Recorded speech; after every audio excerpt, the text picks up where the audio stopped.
yeah. Cut that. I like that musical fade out. I suppose we should get started. I'm not really sure. I'm not really sure. Yo, Red Emma's fan, Red Em. I ain't starting this unless I have some just house. And I don't know if they hear yet, because I don't hear them. I ain't starting a damn thing unless some human rights people in the house. Y'all here? Y'all with me? I ain't starting nothing unless some anti-militaristic people are in the house. You hear? We ain't doing nothing tonight unless some anti-imperialist people are in the house. Where are you at? Oh, all right then. That's what I thought. That's what I'm talking about. Welcome to tonight's program. I am the poet known as Analysis on behalf of everybody here, and such a great team putting this together. I welcome you to tonight's evening, which we are excited about. We have been looking forward to. It will be dynamic. First of all, I want to give you greetings on behalf of the entire team of Red Emma's Bookstore Coffee House. We are, yes. We are a worker-owned, worker-operated, worker collective started in 2004 on anarchist principles and dedicated to collaborative operation, doing something very differently in the midst of a big capitalist society operating according to democratic principles. That is a very small d as compared to some other people in this society.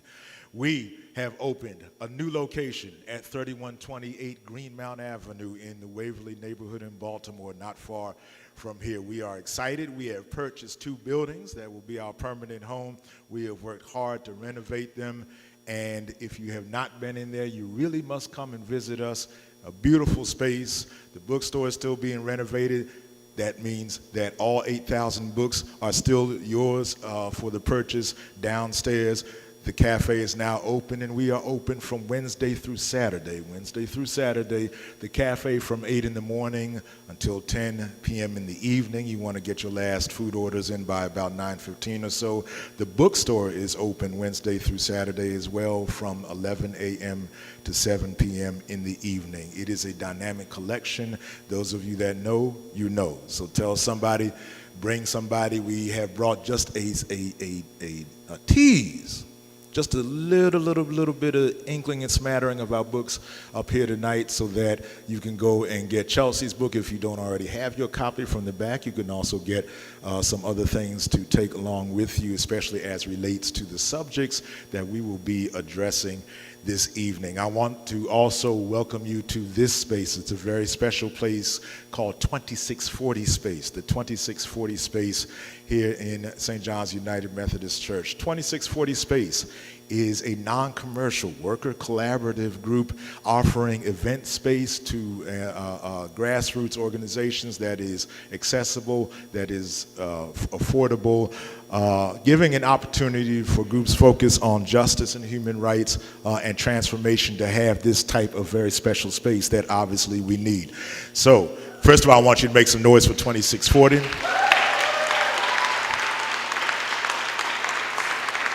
I also want you to go to their website, 2640space.net, 2640space.net. You will see not only more about the collective, but ways in which you can support and donate. There's a QR code on the back tables if you wish to scan that. Please help this space stay alive. I have been to many events here, everything from poetry showcases to radical queer worship services and everything in between. This is the type of space we need. So again, 2640space.net. There's a QR code you can scan in the back. Please contribute and help this space keep going for everybody in Baltimore and beyond. All right? That good? The Real News Network is in the house. The Real News Network, y'all already know what time it is. That is that independent media group not bought out by corporate advertising or corporate pressure that is connecting you with the grassroots movements and justice movements that you need to know about, all right? So make sure that you keep up with the Real News Network if you want the real deal. TheRealNews.com, I want to say, TheRealNews.com. And they are in the house, and we are so glad to hear them. Let's give a hand for the Real News.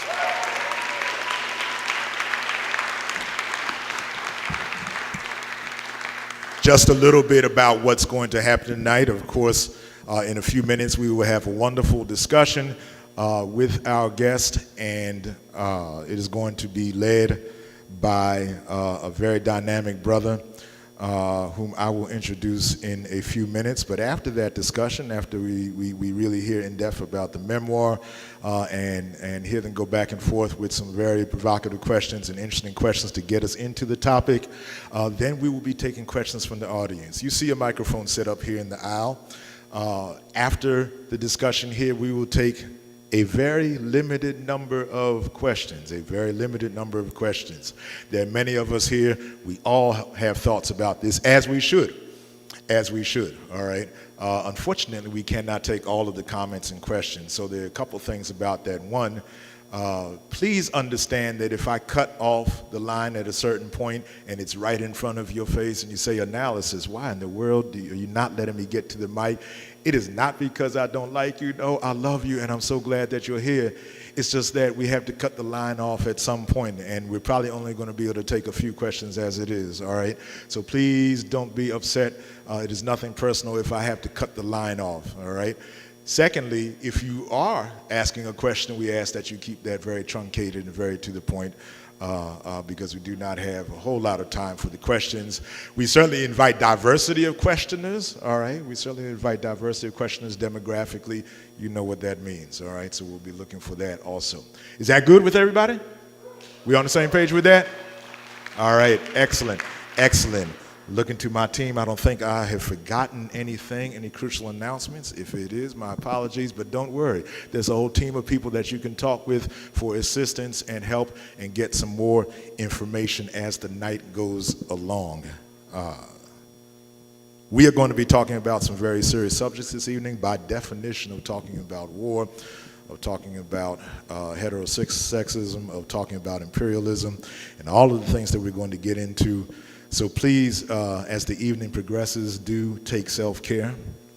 If you need to step out, if you need to breathe and process, that is quite all right. If you need to do that over the next few minutes during this poem that we're about to hear, that is certainly all right also. So I did want to at least offer a trigger warning for all of the things that you might imagine war involves in terms of state violence, in terms of violence against women, in terms of substance abuse, in terms of suicide and health, self-harm. So I do want you to practice self-care, and if you need to step out or if you need to breathe, that is certainly supported and welcomed with love by us, okay?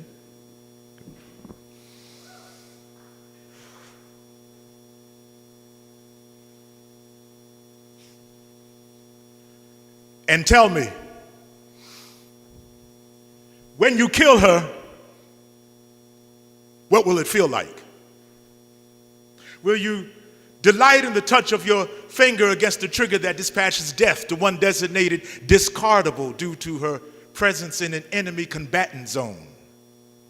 Will you sense the softness of her skin as it's severed by your 762? Or tune yourself to the intonation of her aorta torn asunder, calling into question the caliber of your character as you chamber another round of red, white, and blues for an oppressed people to moan? In your fervor to hunt her husband and persecute her parents as you do what your bosses taught you, will you use the lessons offered down in Georgia at the school of torture? Will you gorge her or maybe torch her and her village because they had the misfortune of looking like this mysterious thing called the enemy? Or will you just fly the drones that terrorize towns and make for the stuff of nightmares as everyday folks shudder at the everyday chance of fire falling from the nighttime skies? And what of the children? What of their nighttime cries as their terrorized minds try to understand why another friend dies, why they grow up having to hide, when it will all end, when they will be next, when you rape her, what will it sound like? Will the soul-chilling screams of her soul being snatched as your spoils of war stay with you long after your unit has moved on? Will you wonder if she'll be able to move on from the freedom the great Western saviors assaulted her with? Or how long it will take her to wash off the stench of your occupation? Is this part of the protecting? When you grave all you can and ride roughshod over God's other children? What of her children? Where your violations give volition to the violence they'll commit trying to process terrible shit done. PTSD piercing their sanity deeply as it will yours. Exactly whose voices do you think they'll listen to next? Those that groaned in uninvited enjoyment of their mothers and aunts? Or those that whisper into their ear that they have nothing left to lose, so they might as well run kilos or strap 20 sticks to themselves and take as many out of this fucked up life with them as they can? You on that shit, ain't you? That drug of patriotism. Boosted by lack of opportunity and laced with the lure of adventure, as if you get to enlist in some real-life PlayStation, you feel it's your call of duty to strong-arm countries for your superiors. Sensing something is sour about the situation, still you stick to your Assassin's Creed, only to discover that the medal of your honor is sorely tested by the less than honorable role this country plays on the world stage. Thus, you find yourself in the company of heroes whose actions got staged by the system. You see, this is real life. You don't get any extra lives, just extra lies and extra ties to the gears of war, but this modern warfare can shred your soul into splinter cells, leaving you wondering how you lost your halo as you look back over the marred battlefield your life has become. You're so eager to put yourself at risk, like a little plastic piece on a board game. The board's a game for you to tame their market, so they roll the dice with your sacrifice and make sound nice the dicier parts of this life, all so that you can go and make the world safe for democracy, or rather, safe for undemocratic regimes and corporate interests that don't work corporately with the people's interest. This liberation you bring them is paid for with high interest. I'm interested in knowing if any of this caught your interest, or were you uninterested in knowing, refusing to take a closer look at the ground truth before you hit the ground running? Yours, not to reason why. Yours, but to do. A die coming up 6 is for the ruler's tricks and snake eyes for your spirit's serenity. You say, it won't happen to me. And when it does, you can say you were simply following orders to aim high, and you did. Shooting low the hopes and dreams of people across the globe, so now you're a global force for good or for bad. You decided to be all you can be in the employ of the empire, but now you're searching for the things that made it all worthwhile and finding them few. The proud moments rare. Over there you handle $1 million machinery, but the machine back home doesn't handle you with trust, so it's a bust. You can return home to be on the front lines for your family's food assistance. I hope you don't return home cutting lines or wheeling in line at the VA looking for spare parts. Indeed, I just hope you return home. Look, I don't claim to have easy answers or a job in my pocket. Guess you figure there ain't much hiring. School ain't firing on all cylinders, so you say, why not? That's what they're counting on.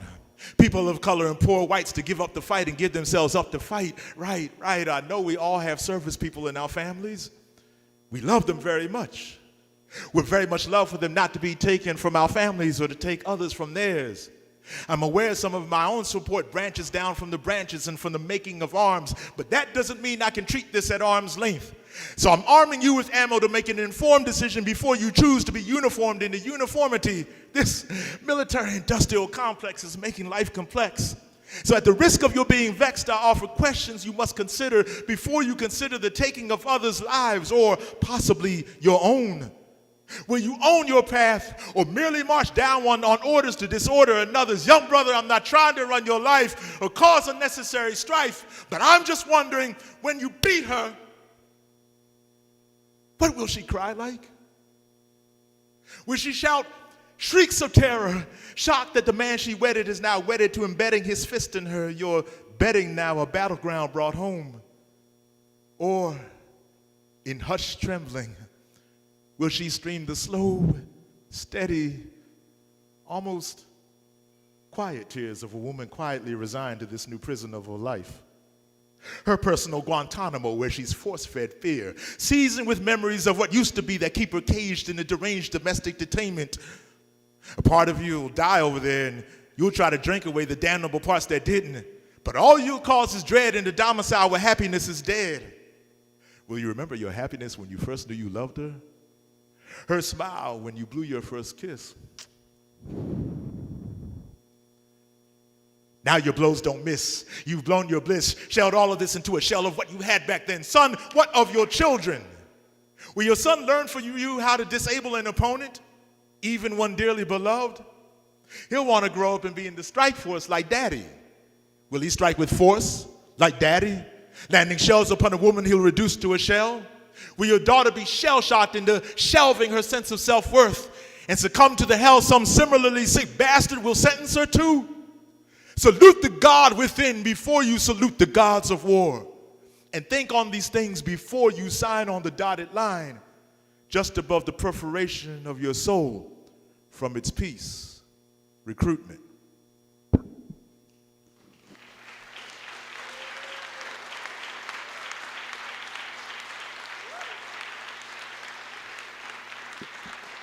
Keep that same energy, keep that same energy. Coming to get us kicked off is a dear friend and brother of mine. He and I are most often seen running up and down the soccer field, trying to defy the age and everything as old athletes. But more important than that, he is a dynamic activist. He is a very talented musician. He is the co-owner and starter of Firebrand Records. He is the co-starter of the Riot-Folk Collective. You need to communicate with him so you can hear how this dynamic singer-songwriter can get music into your hands. He is the National Field Director for Public Citizens Global Economy Watch. I hope I'm saying that correctly, Ryan.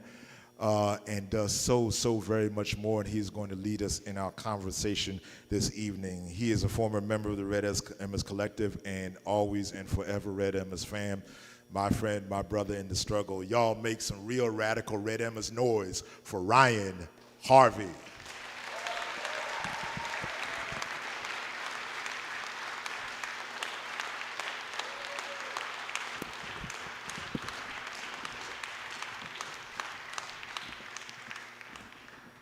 What's up, everybody?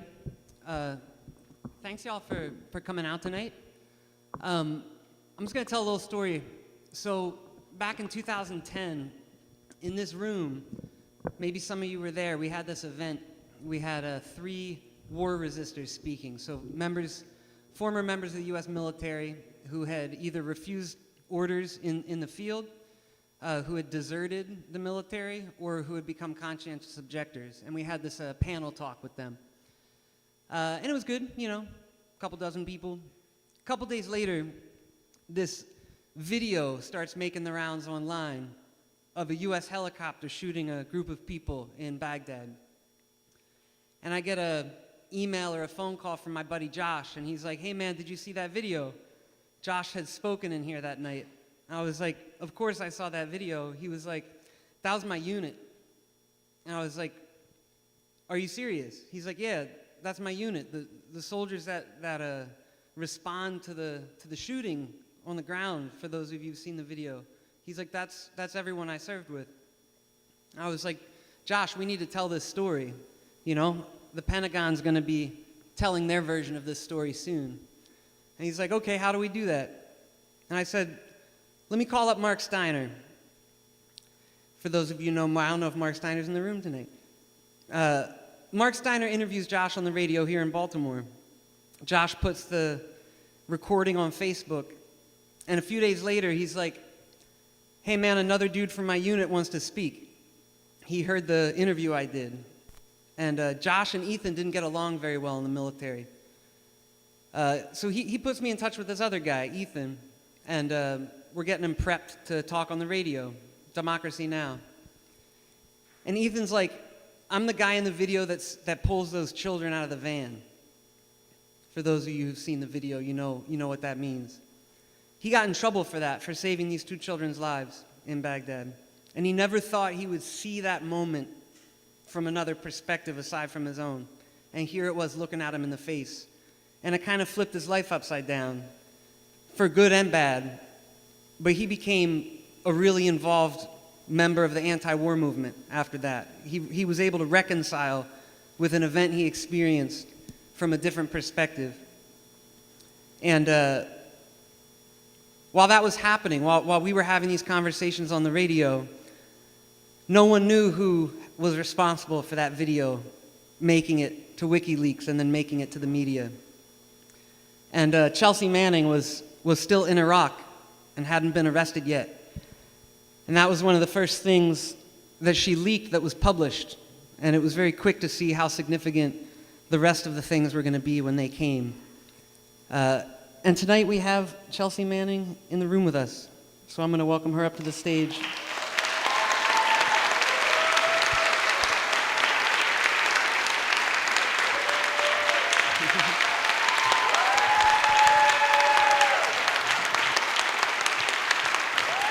Hello, hello, hello. It's good to be back in Baltimore. This is the first time that I've done a public event in Baltimore, I think since 2018. So it's been a while since I've been out here. Big fan of Red Emma's as well, who put on this event. So I want to thank Red Emma's. I want to thank the Real News. Big fan. Obviously, Mark Steiner, somebody that I know as well, and Ryan Harvey, of course. So yeah, it's good to be back. So let's get into it. And I recognize some of your faces, just so you know. Like I'm back home. Some of your eyebrows. I've been in New York way too long. Well, Chelsea, tell us. So we're here tonight because you've released a memoir. I just read it. Have folks read this book yet? You just might have just gotten it today. This book is terrific. It's a very powerful story, and you've written it in a very powerful way. It's kind of, I think we'll start like this. Your book is kind of split into two different narratives that intersect because it's you. Right. And it's a story of you coming of age and dealing with just incredible situations as a young person, and then ending up in the military and dealing with that as well. But it's, if there was nothing else about you I knew about, and I was reading that, it's a powerful story about how someone ends up in the U.S. military. And let's talk about your early life and, the circumstances you grew up in a very right-wing family in Oklahoma, and how you reflect on that in the book. Yeah. Right. So, I didn't grow up in the city. I grew up in a small town just north of Oklahoma City called Crescent, Oklahoma. And, it was it wasn't a bad town, but, it was in the heartland. It was like in the Bible Belt. It was very strict. It was an everybody knows everybody kind of town. And, and even from a young age, it was different. I was into computers. My father was a junior executive at Hertz Corporation at the time. I kind of, was a misfit. I was a different kid. Part of that, I think, was being trans. Part of that was being, naturally kind of small. My family tends to be, only in the 5'2" to 5'5" range, typically. And so yeah, so it was definitely not the. It's a very, every action, every reaction, every, aspect of your life is scrutinized by everyone around you and sort of, monitored. And everybody, and there's always rumors and there's always gossip and everything else. And as a kid growing up, being, kind of queer, kind of trans, and not really knowing it, just feeling different, because my parents knew something, right? My parents, and I had an older sister who I adored. I adored my sister. I wanted, she was like 11 years older than me, and I just wanted to be just like her. And she was one of the only people who would take care of me. My parents, my mother and my father, they kind of descended into alcoholism through the isolation. I think, the nearest city, we had two places that we would go. It was the town, which was Crescent, to go get basics, your bread and your basic groceries. And then anything else, we would get in the city, which was Oklahoma City, that was a whole journey. It was a whole trip. So that was my experience as a child. And in the book, you talk about, I was blown away by Chelsea's proximity to major world events. Oh yeah. And you describe... It happens. It does happen, doesn't it? You describe hearing the Oklahoma City bombing as a child. Yeah. And It's in first grade. First grade. Yeah. And you also talk about in the book the significance of the Waco standoff in the politics of your family and your community. Absolutely. Talk about that and talk about the type... Government's going to take your guns. Exactly. That was... Talk about how that impacted you in your family and then how you kind of reflect on that today. Basically, it was just the government is bad. Clinton is bad. Al Gore is a radical extremist. It was just, kind of the nascent sort of rhetorical positions that you sort of encounter now that are more mainstream, in right-wing politics today. It was the early form of that, So it was a lot of fear and anxiety, and, I think that certainly Waco brought evidence because there was large number of dead people, right? I think it was 80, women, children, et cetera, from this cult and led by David Koresh, right? And but it was all viewed through the lens of, well, that's what the government will do to us here in nowhere, where you didn't even encounter. We had 4 police officers in our entire town, right? So, and that they weren't on duty all at the same time either. And the idea of the federal government coming in to little Oklahoma, but it was talked about. I as a kid learned through osmosis through my parents, and my father listened to like the radio hosts, obviously Rush Limbaugh, the most prominent, but a number of ones who have been forgotten by time or whatever. It was I learned this sort of anxiety, this fear that was very pervasive among middle to upper middle class white families in rural, very very rural places, we weren't,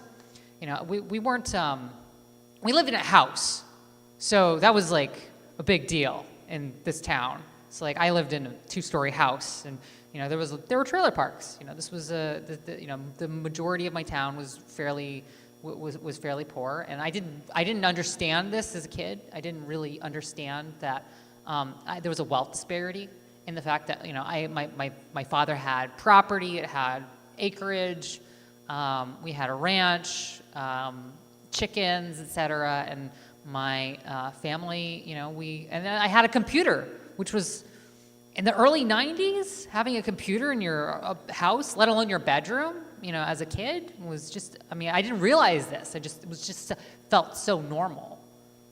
And that's another thing in the book that you kind of situate yourself in, which is, and I... Early access to the internet. Early access to the internet, and also like this... While being isolated. This like generation of kids who like found community online. And so you're experiencing that, and in the book you're writing through this time about like, you're dealing with a very abusive life at home, with alcoholism in the family being really intense, and you're also trying to figure out, what am I?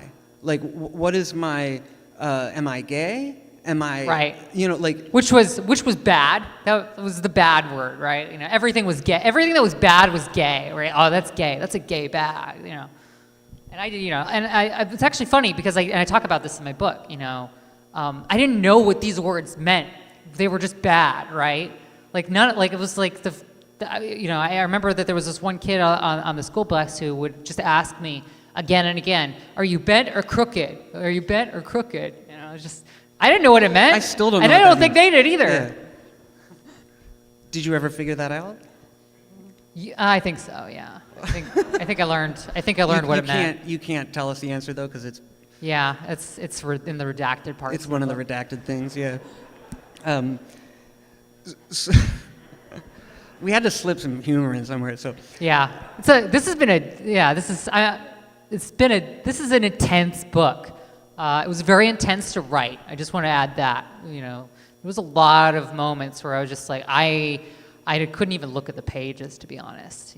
Like going through some of these memories, and And honestly, like, you know, obviously people are very focused on the leaks of 2010, my court-martial, my imprisonment, solitary confinement, and all my sort of experiences later. But like in my brain, there's all these important moments that sort of formed me. So one of the ways that I sort of crafted this book in my mind was because, you know, I'm 34 years old. Like I'm nowhere near done with my life. So I've hesitated. Everybody's like, oh, well, you know, you've written this memoir. And I'm like, no, it's not a memoir. This is my coming of age story. Like, cause I'm super into young adult books, and I feel like it's got that kind of young adult kind of like arc to it. That's what I wanted. But yeah, I also get into the nitty gritty of warfare and all of that. But you know, chronologically, do we want to go chronologically here? Yeah, well, because I think, and you say it, there's one page, I made far too many folds in the corners of your book, and then I had too many notes to take, and I was like, we're never going to fit all this in. Yeah, well, there's a lot to take notes on. There are. But you have a very, I've worked with a lot of soldiers and veterans, and people always have a very simple story of like, oh, why'd you join the military? I joined after 9/11, or oh, I wanted to do X, Y, and Z. It's always more complicated than that. It's like asking somebody, why did you become an artist? Well, I mean, like, I love these TikTok videos where it's like, why'd you join the army? They're like, I don't know. That's probably better. Yeah, that's more. But you have like maybe 4 things that you kind of reference. Yeah. And they all tie into that earlier part of your book. So I had an idealistic vision of sort of, because what happened was. That could have been the name of your book. I went. Yeah. My parents divorced whenever I was 11, which was pretty traumatic. You know, I had this idea of like, oh well, my mother and my father are always going to be together, no matter how extremely unstable that was. You know, my parents divorced. We moved out. My mother eventually gained custody of me, and my mother's not American, so she's British, and she was only on a green card. So after the divorce, she couldn't stay in the U.S., and she had custody of me. So we moved back, you know, for me it was moving to the U.K. for the first time, right? So I'm a immigrant to the U.K. as an American, which was a culture shock, to say the least. And I didn't fit in at all. You know, I went into secondary school in the UK. I did well academically, but I stuck out as being, I don't know, the Yank, the American. And I talk about this in my book again. Like, it's it was the first time I encountered American sort of the perception of American foreign policy was sort of like laid at my feet, because this was right after 9/11, and just as the war in Afghanistan was kicking off, and I'm like walking down the hallways as an immigrant, and you know, from my culturally like, you know, like a different school, and being the Yank, and you know, like you warmongering Americans, and having sort of like being made fun of or being teased for being American, viewed through the lens of American foreign policy, right? Which was a bit disconcerting, because it's like, well, you know, like I'm 13. Haven't quite considered all these questions yet. Right. Yeah. But yeah, I mean, I didn't fully assimilate, basically. So by the time I was 17, I'd finished secondary school in the UK, and my mother's alcoholism had just really like gone off the rails completely. I remember coming home, opening the door from school and I'm wearing school uniforms because this is a British school, right? So I opened the door, and my mother on the stairway upstairs just sprawled out, naked and wet, and completely passed out. And you know, I'm like checking her breathing, checking her pulse, and like, you know, these are things that I'm doing at like 15, 16, 17 years old, and it's just normal, right? It's just like, oh, well, I got better get mom into bed. You know, I learned what the recovery position was at like 15, right?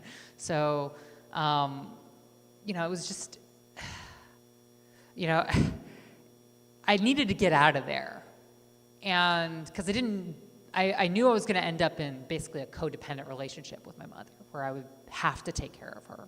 And I didn't want to be a caretaker. I wanted to finish my, university education and go on and do other things. I wanted to study physics in particular. Because yes, I was into computers, but like I didn't think of computers as a career track at that age. I was thinking more like, well, I'm gonna do like do astronomy or put stuff into space or something, right? Like engineering. So I'm like 17 years old, and I moved back with my father. I moved back to the States, and I was just old enough, and I moved in with my father, and he had remarried, and so he had a new family, and so I stayed at his house, a big house in central Oklahoma City. So it was back in Oklahoma City, like deeper into into sort of the enclave of Oklahoma City, which doesn't really have a downtown per se, but it's just urban sprawl or suburban sprawl just everywhere. And I move in this house, and I'm unwelcome. It was very clear that his new wife, because I didn't really call her stepmother or anything like that, because I never really interacted with her before, just absolutely did not like me. And stemmed mostly from I was this emo goth kid, right, in central Oklahoma, right, and I was going through my now I recognize as my genderqueer phase, which was like, oh yeah, like I'll put on eyeliner, I'll dye my hair black, I'll listen to sad, My Chemical Romance or something, but yeah, and then I started to date guys, because at this point I figured out, okay, I'm queer, I hadn't really landed on the gender stuff yet, but I was like experimenting, and I got kicked out. It was funny because I was working at a startup company at the time, so I was like, I was an intern at like this tech startup in Oklahoma City because they tried this whole Silicon Prairie thing in central Oklahoma. It just sounds like it was going to fail. Yeah, it was like if the state just throws money at at an urban development project, then tech will happen, computers will happen.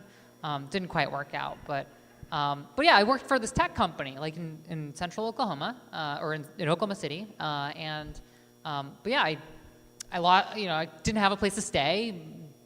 I basically stole my dad's truck.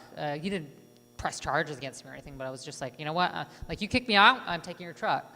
So I was living in this 1992 Nissan hard body pickup, red, for a few weeks in Oklahoma City. Then I shifted on to Tulsa. Just kind of drifted in Tulsa. I had a friend, one of my best friends from like kindergarten to middle school before my parents divorced and I moved to the UK, was living in Tulsa. So I stayed with him for a bit, but then I realized, like, hey, this is probably not going to work out. Well, you can't really crash at your friend's house forever. So I moved. I decided, I got up and I had enough gas money, and I was like, I'm going to St. Louis. And I get to St. Louis, I see the St. Louis Arch, I see, the town, and I'm like, you know what? I still got enough gas. I'm going to Chicago, and I land there. And it was the first time I had lived as an openly queer person on the streets in Chicago. And it's funny because I was homeless, but I felt freer than I ever had before. Now I look at it, I'm just like, oh my gosh, like it was just so dangerous and I'm very uncomfortable. But like in my mind, I like thought like, oh, this is liberation. I'm free, and I'm free to be myself. It was my first Pride March that I danced in. I obviously needed to survive, so I just ended up sleeping with guys and staying with them for a few days or weeks, just for food, gas money. And yeah, then my aunt comes up and she calls me. She finds, I don't know how she got my cell phone number. There's like, we did research to try to figure out what exactly happened for the book, and you know, she found my, she Was called, that something like the fact called checkers the needed and looked into? my aunt living in Maryland here called me and was like, you need to come stay with me. This was like, I had been 4, maybe 5 months homeless at this point, and I was like, well, I don't have any money. I can't drive there. And she's like, well, you know, I'll wire you some money or whatever. And so I got enough money and I drove out there, and then I'm back, you know, living with my family again. And we'll fast forward a little bit, but so when you're here in Maryland, you're living with your aunt, and you'll read about it in the book, but you decide, I should probably join the military. Yep. And I want to try to understand this. You walk, I mean, this is a funny part of the book, is she walks into a recruiting center and everyone's just like, and they're just like, pray. And they're like, oh. Well, no, I thought they wouldn't like me. I thought like, oh, you know, I'm a little scrawny. I mean, I'm pretty athletic, but you know, I'm like a little 5 foot. At the time, I was 5'2". When I enlisted, I was 5'2" and 101 pounds. So I was itty pretty bitty. small. Because I was like 19 I was 18, just turned 19 years old, and you know, and plus, you know, I was like going to the club scene on, you know, doing a little MDMA, right? So, you know, but they could clean so that. So I was a little up. thin, Yeah. you know, a little strung out on occasions, and yeah, I walk in there, and because the war in Iraq is going on, and I'm attracted to doing something with my life. I didn't want to be, you know, a drifter. I didn't want to be dependent on my aunt, you know, for housing. I didn't want to be stuck like I was afraid of whenever I was with my mother. I didn't want to do that again. And yes, and then I also wanted back in with my father, right? You know, I wanted to rekindle the relationship with my father, because I actually cared about my father loving me, supporting me, being a, you know, guidepost in my life. And I was like, you know, I called him, and he was like, And you he know, was in the military too. he was in right? he was in the Navy way before I was born, and he was like, you know, I really want you to join the Navy or the Air Force, and I was So you went a with the Army. knucklehead still, you know. So I went, and I'm like, you know what, I'm gonna go to the Marines, and so I go over to the recruiting center, and the Marines aren't there. So I walk into the Army because they're across the hall, like it's the same building. So, you know, I knock on their door, and I was like, oh, they're gonna laugh at me, and I was like, so I went in there. I was like, I was gonna ask for brochures, and they're just, Yeah. like, Welcome. and they're like, yes, like all of them look at me, and I'm just like, hi, do you have any brochures? And they're like, come sit right here. And there was, I remember there was this, it was like Staff Sergeant Michaels, right? It was this big guy, you know, veteran from Fallujah, infantry guy, and he's just like, come sit right here.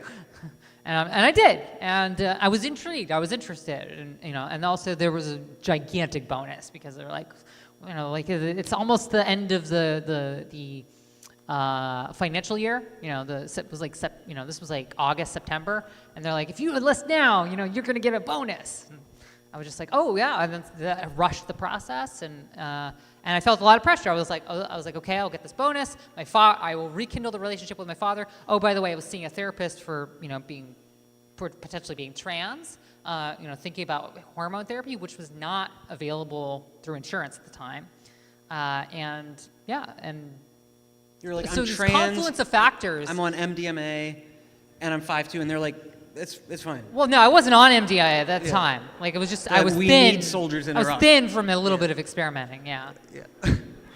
So, because we don't have so much time, there's stuff I want to talk about when you were stationed at Fort Drum. Yeah, let's go. You were attached to the 10th Mountain Division. They were the heaviest deployed soldiers to Afghanistan At the time, yeah. At the time. A lot of hardened vets. Oof. Yeah. It was brutal. And I mean, they were very quiet. two things happened there, and I want to jump to the time that you're in Iraq pretty soon, but something you talk about in the book is two things happen while you're at Fort Drum. The financial crisis hits. Yes. You lose your enlistment bonus. Your family lose their retirement savings. Yeah. And Prop 8 in California happens. Yep. And that, you know, I was up at Fort Drum at the time doing anti-war stuff because there was an anti-war cafe there run by veterans. And I was interacting with 10th Mountain people. And for us, the big thing was like the surge and all of this. Yeah. But you were experiencing Prop 8. Yes. And that really was like you say there was my life before Prop 8 and my life after Prop 8. Yes, absolutely. So Proposition 8, you know, was the first time that I realized, oh, politics has an impact on my life. And Prop 8 was the California law that was... It banned same-sex marriage in California. It was a constitutional amendment via referendum. A popular vote in a blue state banned gay marriage. And that was really a shock to my system, right? It's the first time that I realized, one, I don't know anything about gay history, queer history, trans history. I don't know any of it. And two, that things can change and change for the worst. I'd been told my whole life that, you know, history is over, you know, everything will get more progressive, everything will always get better, and just everything, you know, like everything started to slip all at the same time. And that was like a big deal for me. It was just, because like I didn't really have politics before that. You know, I wasn't a political person. You know, I paid attention. I was like interested in like the horse race and like the sort of memes or whatever. So, but I didn't have like an ideology or I didn't feel connected. It felt like something else. It felt like almost like football, right? You know, like a football game. You know, just like you notice it in the background, but you don't feel that involved in it unless it's your team. And it just didn't feel like that. And I remember that I often like to say that my politics in 2007 was leave Britney alone. So that was the extent of my politics in 2007. So this was a very important sort of moment for me, and realizing like, oh, as an adult, I have, you know, because yeah, I didn't even think of the military as being political, really. Don't ask, don't tell. It just seemed like this is the way things have been forever, right? Because that law came out in 1993, and even before then, you know, homosexual relations were banned in the military. So, well, let's put you in Iraq now. So you've gotten ready to deploy to Afghanistan. You've done all of this studying, and then your orders get switched. Obama's come in. There's the surge. Yeah, we were supposed to go to Iraq, or we were supposed to go to Afghanistan first. I spent like 9 months working on pre-deployment for Afghanistan, and then it was like, skirt, you're going to Iraq. And I was like, you have 3 months to do 9 months of work. And I was just like, oh God. Which says a lot about how the U.S. operated the war. Yeah, this was unheard of. I think this was one of the fastest redeployments of the Iraq War in terms of like the shifting of logistics. Because we had just gone to Fort Polk, which is like for training. That's like you have to go through a training exercise at either Fort Polk or NTC, which is at Fort Lewis, or Fort Irwin. Fort Irwin, sorry. And yeah, so like we had to go through training again. Like it was just, it was like accelerated. So because we had been there before, because our unit had deployed to this region so many times. And they're like, well, have at it, we'll go again, I guess, you know. And that region was, so give us a picture of both what you were actually doing in Iraq, what you were looking at and had access to, and also Sure. the context of that community that you were in and what had been happening and what was happening then. Because when I interviewed the three of the soldiers who were in the unit with the helicopter shooting, Yeah. which was in the same area, and their story was one of like forcefully evicting people from their houses. Yep. People, here in the U.S. with the Iraq War, we only hear about like combat. You don't hear about the Iraqis protesting. That's designed that way. Yeah, getting soldiers acting as riot police, beating Yeah. down protesters. That Yeah, escalated. protesters were constant. That was, yeah. And it escalated into small arms fire. Then it escalated into Rocks. And bad homemade bombs, and then into good homemade bombs. And I think when you came in, you were dealing with like the good homemade bombs, like the hardcore. That car was my bombs. specialty, right? Was like the really scary, like, I can't get into the details, but there's a particular type of improvised explosive device that I specialized in sort of knowing inside and out while I was in Iraq, and I think I talk a little bit about that in the book. So talk about what you were seeing, like what the war looked like as you experienced it, and like you talk a lot about the level of, because you had like intimate windows into people's lives through surveillance. I obviously, everything that I had access to is still classified, and I can't get into sources, methods, classified information, all that stuff. But I give you the sense of like what it's like, right? It is like having access. It is like being able to walk into a person's home and sift through every single thing. And it was like, it's almost like you can learn so much about a person through the data that can be analyzed about someone or collected about someone that really paints a picture or a model of that person where you can really know or get inside that person's head, even more than just getting into their head.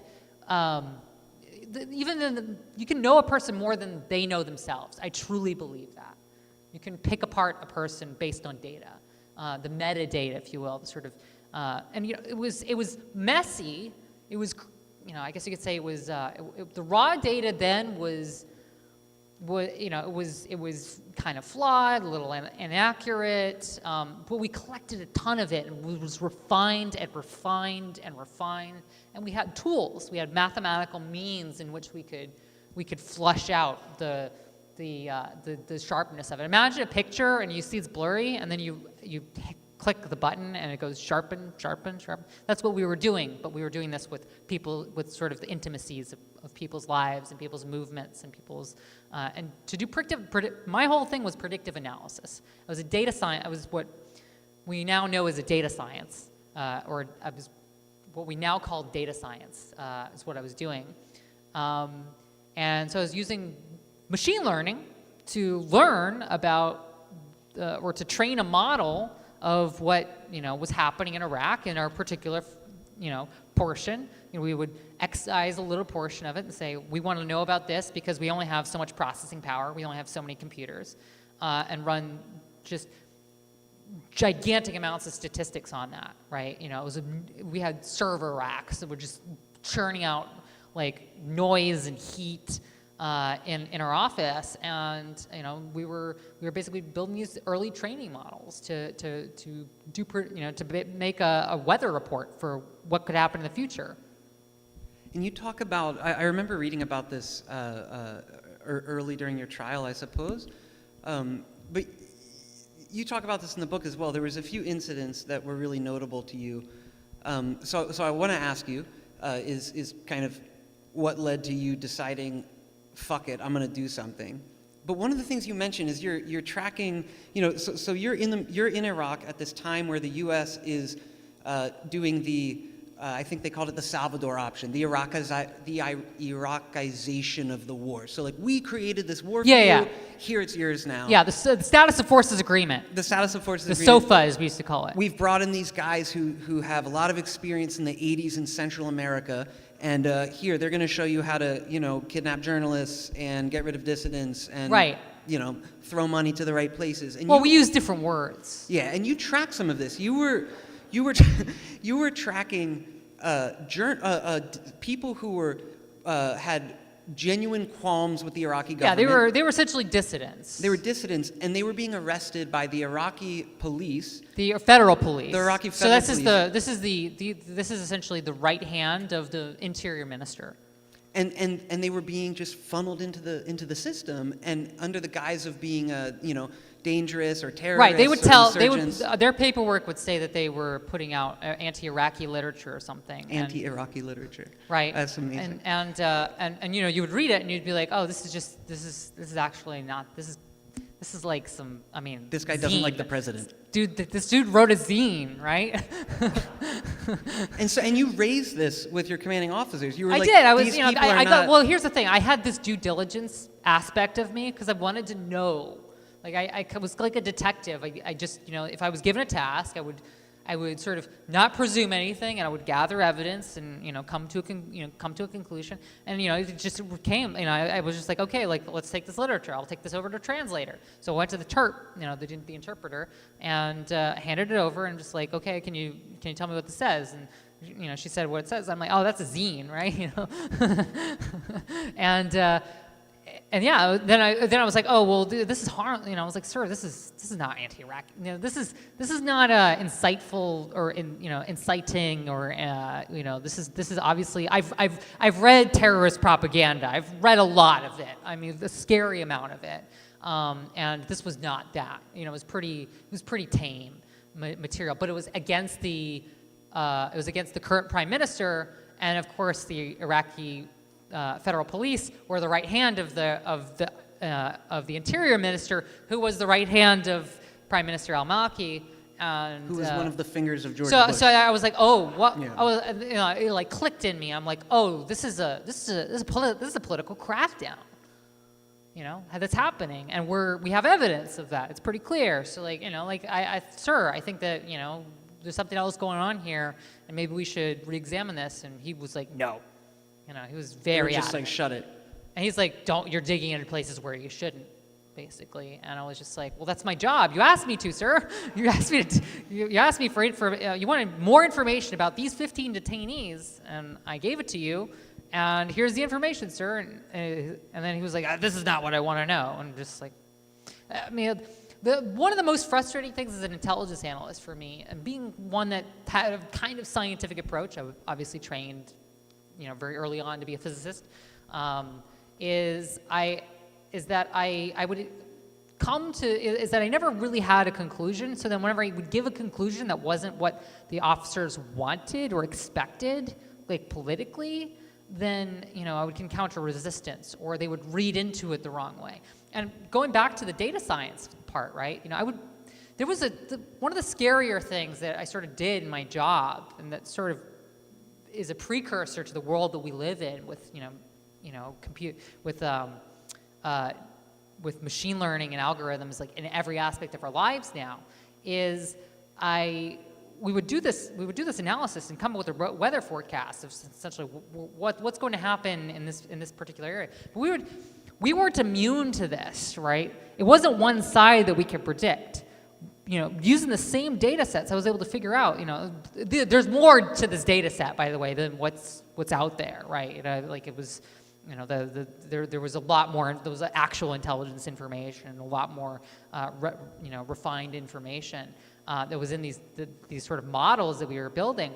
But I was able to predict American, troop movements and sort of how we were going to react based on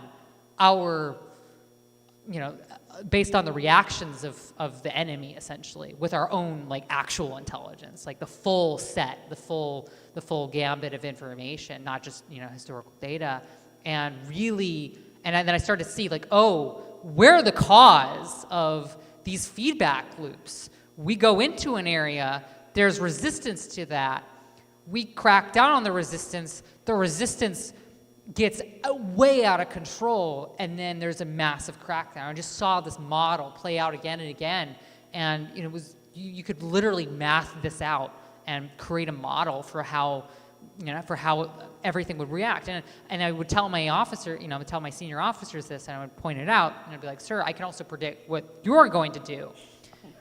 He's like, I don't want to hear that, soldier. But then here's where the cognitive bias comes in. Well, then he'd say, well, then the computer agrees with me then. And I was like, no, sir. And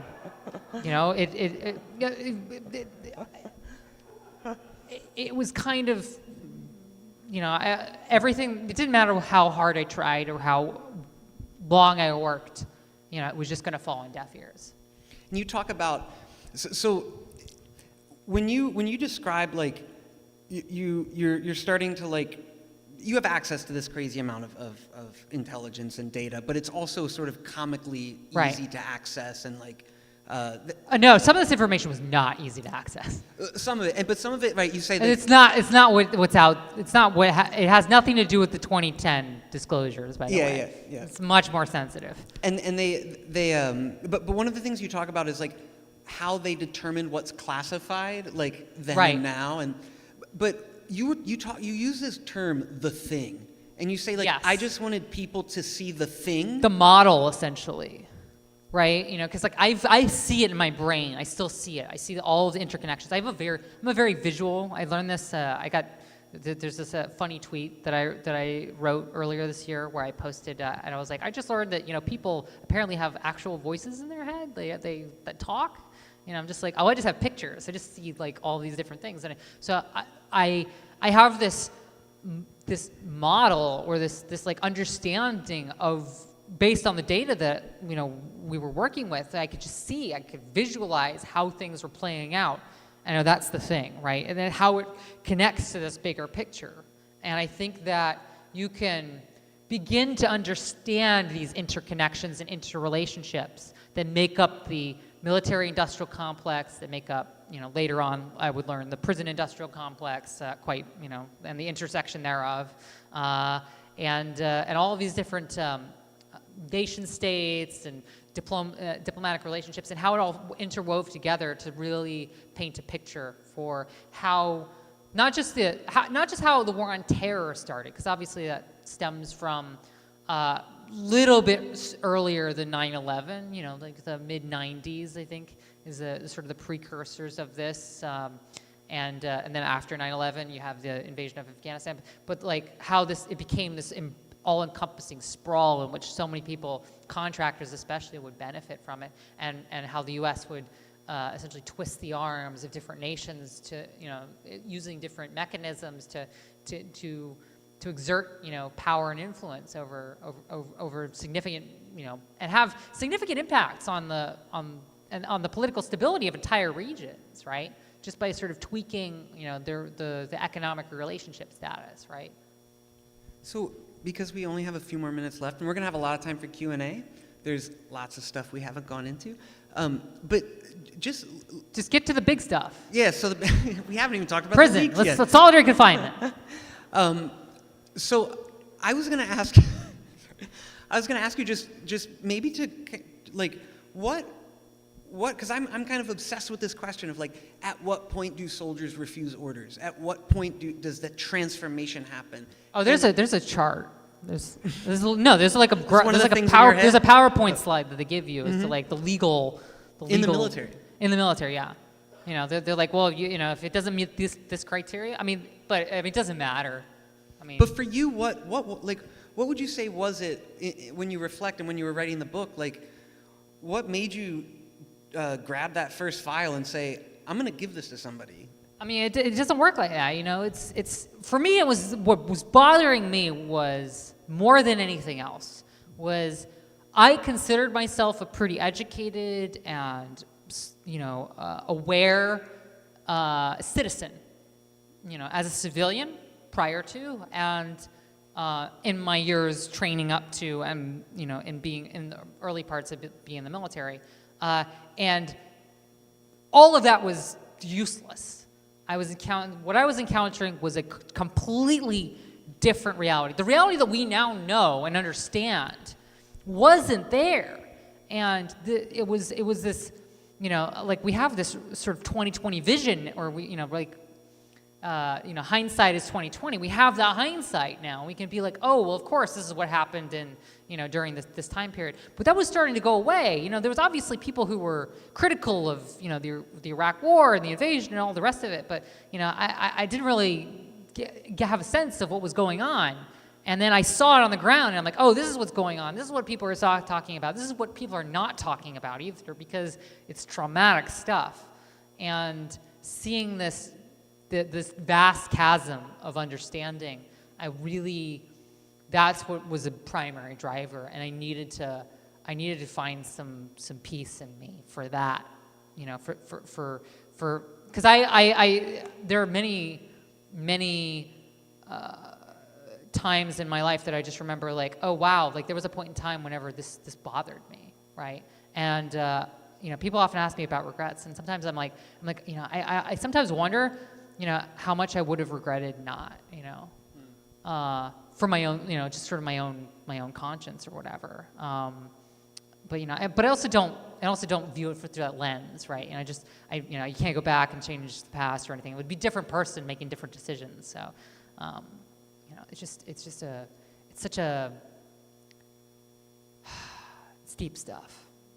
And you talk about in the book, you talk about at that moment. I was very surprised when you were like, I wasn't even thinking about the consequences. And I was like, That's true. That says so much about war, right? Yeah, well, that's the other thing is like, people often ask, well, about consequences, like, well, people are dying around you.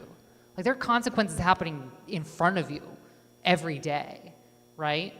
So, losing my job was a big deal, by the way. So I thought, oh yeah, I'm going to lose my job. I'm going to probably get my security clearance taken away, which is a big deal. That's my entire life. Like, at that point, I was like, oh wow, like I've invested all of this time, all of this effort, all of it, and been a part of something. That identity I was looking for, I had started to build that, and I was gonna lose that potentially, and that's what I thought I was losing. Now then, nobody had ever gone to prison before. Me, and it's now, again, it's the hindsight is 2020, sort of views of, what happens in the aftermath of the 2010 series of data leaks, right? Or disclosures. And I was the first, right? So I didn't know that they were gonna throw me in solitary confinement for almost a year straight. Into a cage in Kuwait for almost 60 days. None of that was on the table in my mind. And you Not even talked close. about one other thing just to mention, because I think it's very relevant to the stuff you're just saying, is the book is set up in a way that's kind of like you have these two kind of narratives that are intersecting. But when you're in Iraq, you're not only experiencing like a very complicated struggle with your gender identity and who you are, and the fact that you can talk to no one about it in the structure you're in. But you're also having this other thing where you describe feeling like completely disconnected from your body and yourself. Yeah. And sort of almost like a lucid sort of, like a disconnect. And you're carrying out your job, but part of you isn't even there. And then it seemed like maybe when you were also leaking stuff, you were also kind of. Yeah, I think it's difficult to, because like one of the problems I sort of see with where it goes down this direction is like, yes, I was trans, but also like I was very good at being an analyst and trying to do my job and whatever. So what bothers me is whenever people try to look at who I am and my identity, and I'm just like, anybody could have done this. And I think that's what's scary. One of the reasons why I think the government went so hard was not because they needed to go after one Chelsea Manning, was that they were afraid that it could have been anybody that done this. It was just this sequence of events that transpired for this to happen. But this could have happened at any time, prior to this, and subsequently these things did happen. So yeah, I think that I hesitate a bit in sort of viewing, because it always gets viewed through the lens of like who you are, especially from the government's perspective. Like one of the they even call it like even their strategy to like go after people who to speak out against the mainline government is they call it the nuts and sluts strategy, which is to paint you as either troubled or sexually kind of weird or whatever, and that's been a strategy that is just been pretty rote throughout history, I'm just very hesitant to sort of lump in my identity, because I would just look at all the other people in my unit, and they had some interesting backgrounds too. And you were saying that folks who might have been in your situation, you were using the example of Edward Snowden, like people weren't prying into his background and his life story in the same way. They were a bit, but it was a little less than like, oh well, because all the stories with me were like troubled, weird drag queen, right? It was just. You found a My Chemical Romance CD. Well, no, it wasn't My Chemical Romance. It was Lady Gaga that was the well-known. But I also had Taylor Swift. I had a couple other. But yeah. Well, I want to just, because we get caught up in sort of the past and everything. One of the reasons I just want to talk about a little bit about the reason why I wrote this book, which this gets into, which is I haven't been able to tell my own story, and through my own voice and through my own, lens and perspectives for the last decade or so. And that's what I'm really trying to do here. Is I'm trying to provide a lens, a foundation, a basic sort of structure for who I am and how I've become who I am. Because like I said at the beginning of this, like I'm just getting started. I have a long journey and road ahead of me. And even the last few years I've learned a lot about everything that's going on in the world as well. And yeah. Well, I think we can open it up for the Q&A now. Don't be shy. I reached out to two of the soldiers who were in the unit that's in that helicopter video and asked if they had any questions for you. But they're short. Ethan just said, I love this. I said, Ethan, anything you would want me to ask, blah, blah. He says, oh, wow, yeah, just tell her I think she's braver than anyone I know, and I support her 100%. So that's from Ethan. Okay.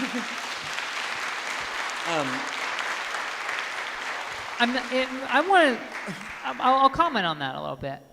I don't really think of myself as being all that brave. I'm just like, because I'm, throughout my life I've been scared, right? I'm like, I don't know what I'm doing, and so I don't think of courage or bravery or anything like that as being special or different or something that exists, because I'm constantly like anxious and scared, and I don't know what I'm doing, and I think that for me it's survival and getting through to the next day. Like that is a scary and intimidating thing, and getting through that is just good enough, I think. And Josh wanted to say, he said, thank you for your incredible courage and determination. Your decisions came from such a humanitarian place. You also have faced, so this guy, by the way, 3 months in Iraq, went in there as a right-wing evangelical Christian. 3 months later said, I will no longer fire my weapon. And that's why he wasn't in that video, because he wasn't allowed to go on missions. Right. He said, you have faced so many attacks and challenges. As you move forward in new chapters of your life, how do your experiences in the military influence you? What do you hope people will walk away with from hearing your story? I think that the ability to sort of make decisions and sort of execute them and come up with plans and strategies and things, I think is something that has come in very useful in my life. That sort of came from the military. It's not limited to the military, but I think that's where I learned that. I think my experience in prison kind of institutionalized me a bit as well, which is, I become kind of dependent on structure, which I didn't have. And now I'm kind of scared of not having structure in my life. The things that scare me now are things like rent and credit cards and going to the bank to, and hope that, like I fill out the paperwork right, or I don't get yelled at by someone as I'm going through like the legal process of, trying to do life things, right? I get scared of the grocery store because I'm like, oh, other people are watching me because I don't know where the milk that I like is. Like, I don't know. I like that it's, how does your time in the military, like, how do you reflect on that? And you're like, I'm scared of filling out paperwork. Oh yeah, terrified. We'll turn to Kenya. Let me interject and again remind everybody we're going to. Here, Kenya. Thank you. Yeah, let's give people time for questions. Want everybody to remember that we're going to invite questioners come to this mic in the center aisle. If you are unable to move there or unmobile to move to the center aisle, please let me know and I will try to come around and get the mic to you or relay your question. Again, we can only take a very limited number of questions, so please don't get upset if I have to cut the line off. But we will have time maybe just for a few 4 or 5 truncated, very direct questions. And then after that, before we give our final applause, I have a very important announcement to make. So when we come back and I'm getting ready to dismiss us and I didn't make that announcement, say, analysis, wait, what about the important announcement? All right, but we're going to just take a few questions if you have them right here at the center aisle.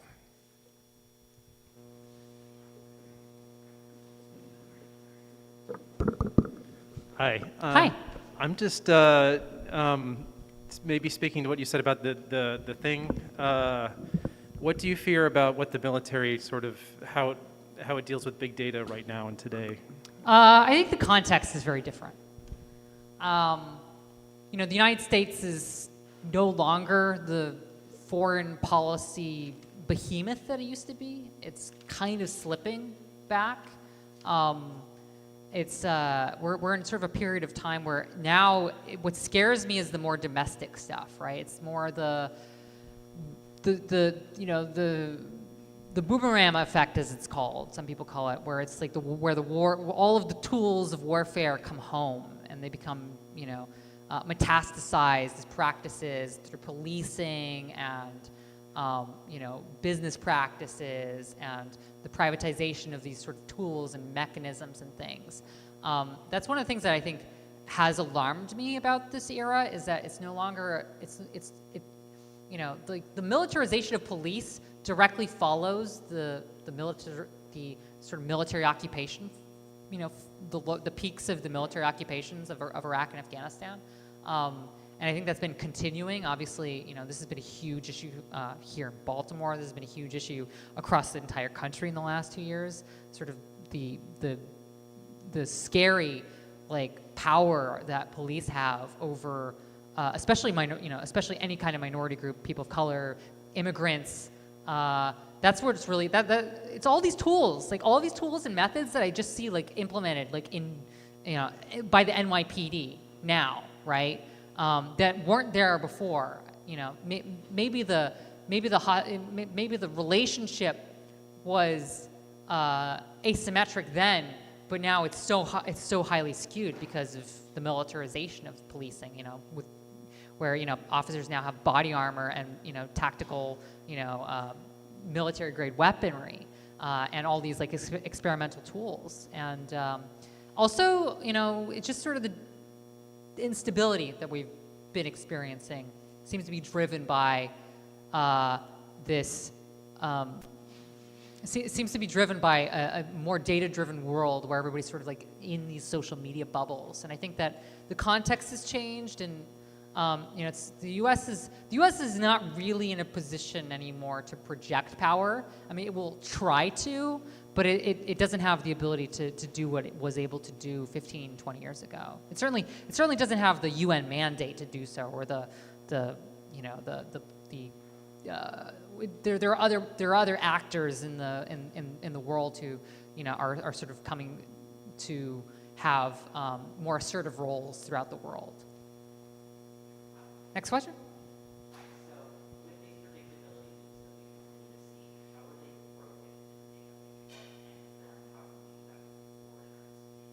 Yeah, I mean, if you just change your decision, if you just change the path or change the amount of investment or resources that are, this is obviously a context-based thing. So this is hot spotting techniques and predictive analysis, techniques that are applied in sort of a geospatial context. I think can be altered, and you can break those loops. But also the incentive structure that's behind that this is what I didn't understand then that I now understand, after going through prison, really, and really seeing the incentive structures, which is the industrialization of this, the sort of commercialization of this stuff, the defense, how the defense industry works and how the political apparatus works. There's a reason why these systems get built in the first place, and it's because it's what the goal and the objective is to just keep it going, to just keep the churn going. So there's other factors at play, that are preventing you from being able to change those decisions. I think that's my theory. Next question. Hi.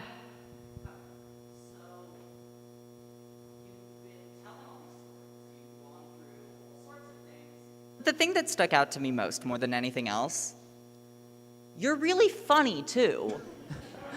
And yeah, seriously, it's and what I want to know, since more than anything else, because, all the information, I'm sure there's, papers and everything on that, but what I want to know from you personally how is it that you've experienced all of these things and you're able to crack jokes about it as calmly as any of the great comedians? Like, that's what's most impressive to me. I'm going to give you a deep, kind of dark answer here, Yay. which is it's my coping mechanism.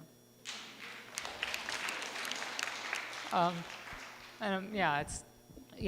how I learned this when I was in the military, right? You know, the coping mechanism that we all had was humor. Oh my God, some of the funniest people I ever met in my life are people who have been deployed.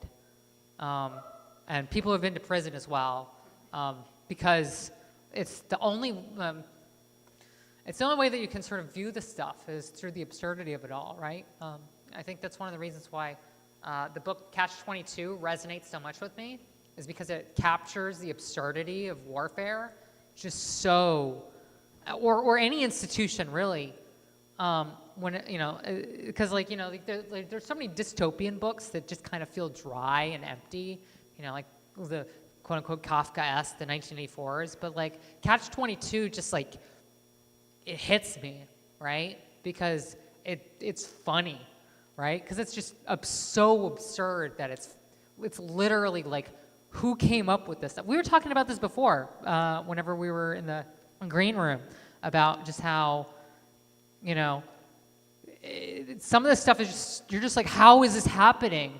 Like, you could only come up with this if you're just making a joke, right? This is literally a joke, but it's not. And the only way that you can cope with that is to view it as a joke. Thank you. Hi. You spoke about this book as being somewhat of a foundation for things to come, and I was wondering if you could maybe share some projects that you're working on now, or like what's sort of coming down that path for you. I don't what are we trying to get at? Yeah, like rephrase your question a little bit. I Yeah. just want to make sure I'm getting it right. What are some projects you're working on? What are some projects that I'm working on? Okay, so currently, in the future, right now what I'm doing is I'm a security consultant, full time basically, except for the book. I'm kind of on leave for that. I have a number of different clients, mostly journalists, mostly non-governmental organizations, not necessarily in the U.S., but throughout the world, mostly Europe at the moment. And you know, I provide. There's one client in Canada. I sort of provide a specialized approach to things. So it's more like what I like to call the edge cases, the situations in which a person may be at increased vulnerability for a period of time or for an extreme case. And I will come in and I will look at their workflow and we'll look at what kind of things that they're doing and determine how to mitigate, you know, their security situation, both physically and digitally, based on my own experience. And also I've also been working with a company called NIM, which is a project to develop a secure internet infrastructure, an encrypted internet infrastructure for the next few decades, right? It's experimental. It's a new approach that lines up with a proposal that I came up with in 2016 to do this. You know, it's a bit too technical for this audience, but you know, it's really a way to think about how we interact with each other in a digital way securely, in a way that can't be tracked, traced, monitored, etc. in the same way, but it still be verifiable, still be safe, still be reputable, and how we can sort of tweak that, you know, tweak math and tweak really our whole understanding of the world to do this. But you know, it's like really, I mean, if you've ever used a VPN, it's like a really, really advanced VPN. Cool. But those are just a number of the other things, and obviously activism and, you know, speaking, and I speak at universities about this stuff all the time. Thank you. Hi. Hello. So I was really impressed by this anecdote you gave where the person you went to said, so the computer agrees with me, when it was essentially saying what Yes. they were going to do was going to fail. And I was Computer just says curious, yes was literally the situation. And I was just curious to know, to what extent do you think that as we move further in our society with being more algorithmic driven, data driven, examples like these where people have the illusion of analytical objectivity by having more data, and they're really just using that data to reinforce their own irrational behavior. How do you see that how did you see that playing out in the military? Could you elaborate a little bit more on that? And then what sort of implications do you see as those technologies come home, those technologies go into our media lives, our governmental lives, et cetera, for just reinforcing dysfunctional behavior? Yeah, I usually give entire talks on this subject in particular, but here's the very short version, and one that I think I'm going to stick to the main point, which is, if you're on TikTok, right, every single microsecond, like literally microsecond, millionth of a second is measured on every interaction that you have on that site. Everything that you do on that site is measured to the microsecond. And that's how the algorithm works. It has one algorithm, and it learns all of it learns who you are based on your swipes and like how much time it takes for you to move from one video or even off of a video or away from whatever, and even how fast your reaction time is. It can determine your age and sort of like and things like that. We're becoming so monitored and so data-driven that I think especially after the pandemic of 2020, after the pandemic in 2010 and took off, and we started to move towards a much more digital world. Approximately 9% of people in 2019 were quote unquote extremely online, and now that number has moved up to closer to 30% in countries that have widespread internet access. And in the post-pandemic, I think this was like late 2021 that this measurement was taken. And I think that it's literally making us physically sick. I think that we've reached a point where we're so monitored and we're so observed and we're so, we're literally, it's almost the same kind of illness that sort of happens whenever you're like monitored in a cell for 24 hours a day, right? Where because like that you're being monitored, and the more that you know that you're being monitored, the more anxious and overwhelmed and scared you become. And I think that that's like driving a lot of the sort of fears, anxieties, and physical. I think it's reaching a point where it's now having physical effects across large swaths of the population. This is my theory. I don't quite have the data to back this up, but I think that's I think that not having privacy is turning into a public health crisis. Thank you. Thank you. Hi. Hi, hey, love your hair. A lot of the moments that you talked about that I would have thought would have been like just a very, very passion-driven thing, I was surprised were such a natural response for you. Have you ever had any of those moments in your life where it's just like you get the fire in your heart and like the blood in your eyes and like you just know you have to act and like you wouldn't be able to let yourself not? I don't know. It's just I just do what I do what's in front of me, right?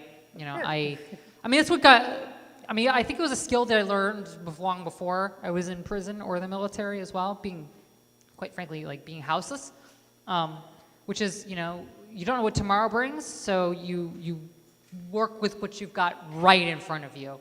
And that's the most grounding place that I've been is, and one of the things that I've learned is that when something is out of my control and it's just like it's an awful situation or an awful event or whatever, I look for things that I still have control over. Sometimes it's just me and how I respond to it or how I think about it, right? And I think that's a way to ground ourselves and to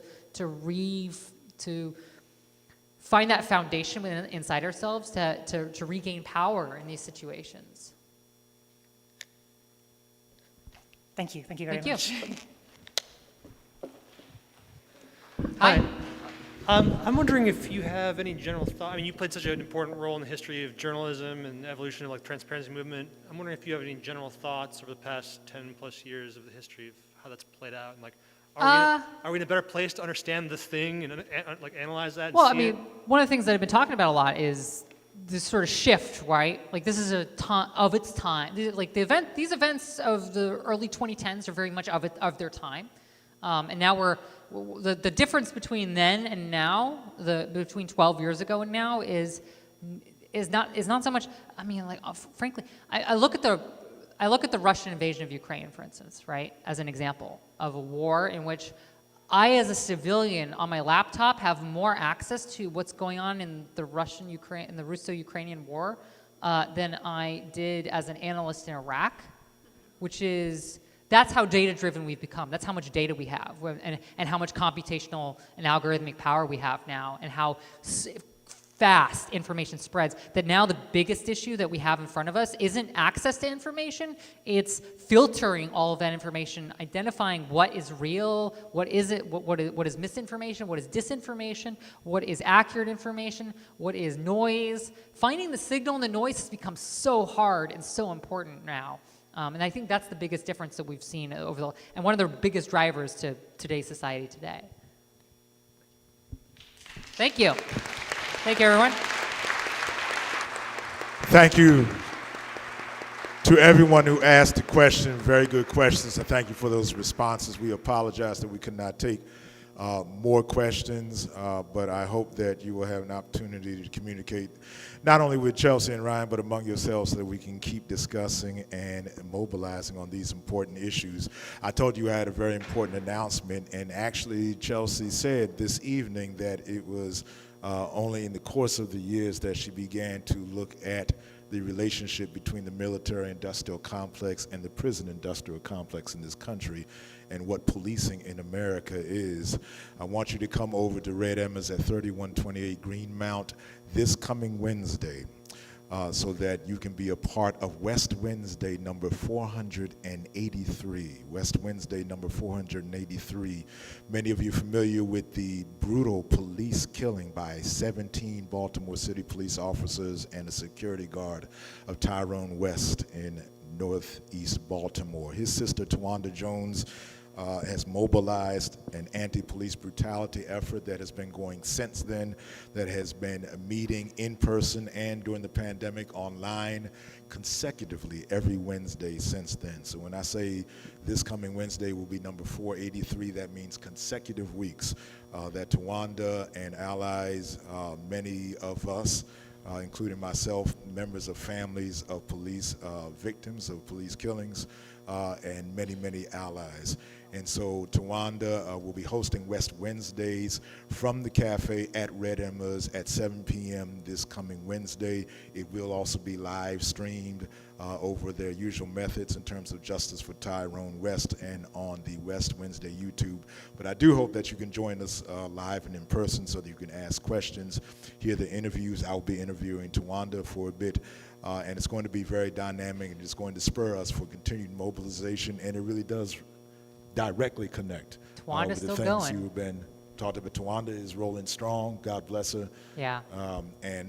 So West Wednesday, this coming Wednesday, the 26th, in the cafe at 7 p.m. You're ready to read this book? Good. I haven't read the book yet. Actually, I had to read the whole book, so for the audio book. Well, you know. There are more books there. Why is that important? Because you want to get one for someone else. You already have yours, but you need to put a book in a family member's hand. We all have those family members that need to read this. In a friend's hand, it will make a good gift. If you're feeling the poem I did, that's back there also. You should get it. You should get the other books that are available. You should connect with Ryan Harvey at Ryan Harvey Music, so that you can follow not only his music, but his activism and support him as well. Ryan, my brother, you already know what time it is. Thank you so much. Chelsea? Speaking of music, I've gotten back into DJing. Okay. I DJ'd my own release party just a few days ago. That's what I'm talking about. That's exactly what I'm going to do. Chelsea, you are a sister in the struggle. We cannot say thank you enough, not only for this evening, but your continued work, what you have done, and what you will do. We appreciate you, and we're going to give you some real noise of love and thanks right now. Thank you.